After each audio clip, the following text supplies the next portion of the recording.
दोस्तों, अगर आप भी भारत और जिम्बाब्वे के बीच सबसे रोमांचक चौथा टी20 मुकाबला देखने के बाद खुश हो तो वीडियो को लाइक जरूर कीजिएगा। आज के इस रोमांचक मुकाबले के हिला देने वाले हाइलाइट्स का लाइक टारगेट है केवल 100 लाइक था। तो दोस्तों, इस वीडियो को लाइक करना बिल्कुल ना भूलें। दोस्तों, 2-1 से रोमांचक मोड़ पर खड़ी भारत और जिम्बाब्वे के बीच 5 मैचों की टी20 सीरीज का चौथा और अब तक का सबसे खतरनाक टी20 मुकाबला हरारे स्पोर्ट्स क्लब स्टेडियम में खेला गया, जहां इस मैच में रोमांच की सारी हदें पार हो गईं और अंतिम ओवर तक मुकाबला पहुंच गया था, जिसकी अंतिम गेंद पर भी ये बता पाना नामुमकिन था कि भारत बाजी मारेगा या फिर जिम्बाब्वे की टीम इंडिया को बड़ा झटका देगी। दरअसल दोस्तों, हुआ ये था कि यहाँ कप्तान सिकंदर रजा ने टॉस जीतकर पहले बल्लेबाजी करने का फैसला चुना और यहाँ जब जिम्बाब्वे की टीम बल्लेबाजी करने के लिए उतरी तो हमेशा की तरह उनके लिए पारी की शुरुआत इनोसेंट काया और वेस्ली मधवेरे, जहां दोनों बल्लेबाजों से उम्मीद तो यही लग रही थी कि पहले विकेट के लिए बड़ी साझेदारी देखने के लिए मिलेगी। लेकिन दोस्तों, यहाँ पर इनोसेंट काया के रूप में पहला बड़ा झटका जिम्बाब्वे की टीम को आवेश खान ने दिया, जहां उन्होंने अंदर आती हुई लेंथ की गेंद पर इनोसेंट काया को डीप कवर्स के ऊपर से बड़ा शॉट खेलने के लिए मजबूर कर दिया। वहां खड़े रवि बिश्नोई ने शानदार कैच लपककर इनोसेंट काया का विकेट मात्र 11 रन पर ही गिरा दिया। अब पहला बड़ा झटका लग जाने के बाद फिर बल्लेबाजी करने के लिए उतरे ब्रायन बेनेट, जहां मैथेवेरे और ब्रायन बेनेट मिलकर साझेदारी को आगे बढ़ा पाते उससे पहले ही मैथेवेरे को 7वें ओवर की दूसरी गेंद पर रवि बिश्नोई ने बोल्ड कर दिया और यहां मैथेवेरे 20 रन बनाकर ही आउट हो गए। ये 2 बड़े झटके लग जाने के बाद जिम्बाब्वे की टीम पूरी तरह से लड़खड़ा चुकी थी। ऐसा लग रहा था कि आज के मुकाबले में भी जिम्बाब्वे की टीम ने पिछले मैच से कुछ नहीं सीखा और वो ज्यादा से ज्यादा भारत के आगे 120 या 100 रन ही बना पाएगी। अब यहाँ ब्रायन बेनेट और डियोन मेयर्स पूरा दारोमदार दोनों अपने कंधे पर ले रखे थे अपनी टीम के लिए ज्यादा से ज्यादा रन बनाने के लिए। और इसके बाद दोस्तों, भारतीय गेंदबाजों को कहां पता था कि ये दोनों बल्लेबाज आज मिलकर अपनी टीम की किस्मत चमकाने वाले हैं। जी हाँ दोस्तों, हुआ ये कि ब्रायन बेनेट ने ताबड़तोड़ बल्लेबाजी अपनी जैसी जारी रखी और उसी तरह का ढंग डियोन मेयर्स ने भी दिखाया, जहां दोनों बल्लेबाजों ने मात्र 27 गेंदों में ही 72 रन की साझेदारी कर डाली। इस दौरान विकेट चटकाना काफी अहम हो चुका था। तभी कप्तान गिल ने फैसला किया कि वो गेंदबाजी पर रवि बिश्नोई को लेकर आएंगे और 14वें ओवर की तीसरी गेंद पर रवि ने मेयर्स के रूप में तीसरा बड़ा झटका जिम्बाब्वे की टीम को दे दिया, जो कि 43 रन बनाकर आउट हुए। और मेयर्स के आउट हो जाने के बाद फिर से बल्लेबाजी करने के लिए उतरे कप्तान सिकंदर रजा, जहां ब्रायन बेनेट और सिकंदर रजा मिलकर साझेदारी को आगे बढ़ाते और अपनी टीम के स्कोर को 150 रन के पार ले जाते और ये दोनों बल्लेबाज बिल्कुल वहीं लेकर चले गए। ये इस दौरान जिम्बाब्वे की टीम लगातार आगे बढ़ती जा रही थी। वहीं दूसरी तरफ ब्रायन बेनेट का बल्ला रुकने का नाम नहीं ले रहा था। उन्होंने मात्र 34 गेंदों में ही भारत के खिलाफ 74 रन ठोक डाले। अब यहाँ से मैच पूरी तरह से फंस चुका था। तभी आवेश खान ने आकर 17वें ओवर में ब्रायन बेनेट का विकेट चटका दिया।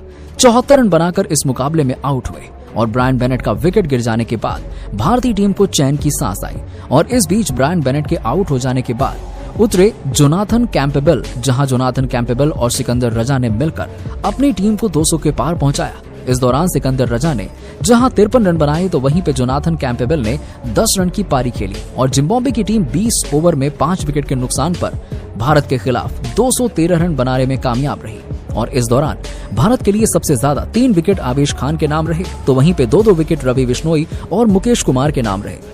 अब दोस्तों, बारी थी भारतीय बल्लेबाजों की इस दौरान मैदान पर कुछ चमत्कार दिखाने के लिए। जी हाँ, हालांकि दोस्तों, पिछले ही मुकाबले में ताबड़तोड़ प्रदर्शन करके लौट रहे कप्तान शुभमन गिल से आज सभी को काफी उम्मीद थी।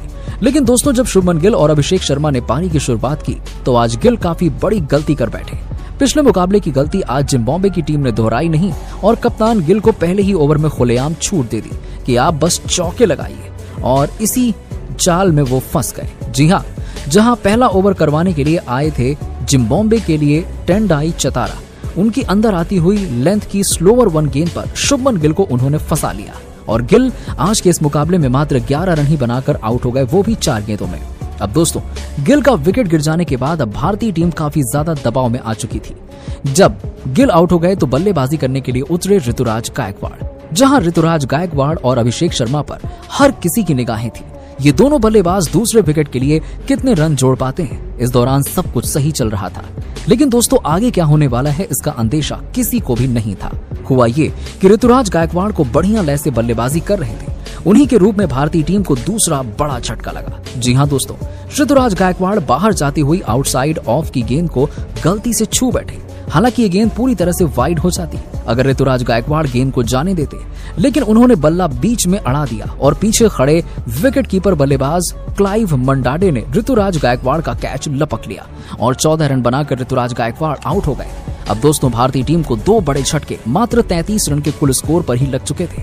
अब शतकवीर अभिषेक शर्मा पर दबाव बढ़ता चला जा रहा था और अब उनका ये दबाव कम करने के लिए चौथे नंबर पर बल्लेबाजी करने उतरे सुपरस्टार संजू सैमसन, जहां संजू और अभिषेक ने मिलकर पारी को आगे बढ़ाया। दोनों बल्लेबाजों ने अच्छी शुरुआत अपनी टीम को दिलाई।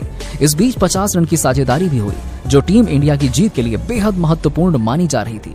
इन दोनों ने भारत को मैच में मजबूत स्थिति में लाकर खड़ा कर दिया, लेकिन दोस्तों, अभिषेक शर्मा भी अपनी साझेदारी को ज्यादा देर तक आगे बढ़ा न पाए और 49 रन बनाकर वो आउट हो गए। अब पूरी जिम्मेदारी संजू सैमसन और रिंकू सिंह पर आ चुकी थी मैच जिताने की, क्योंकि इनके अलावा कोई और बल्लेबाज भारतीय टीम को जिताने का दम नहीं रखता था।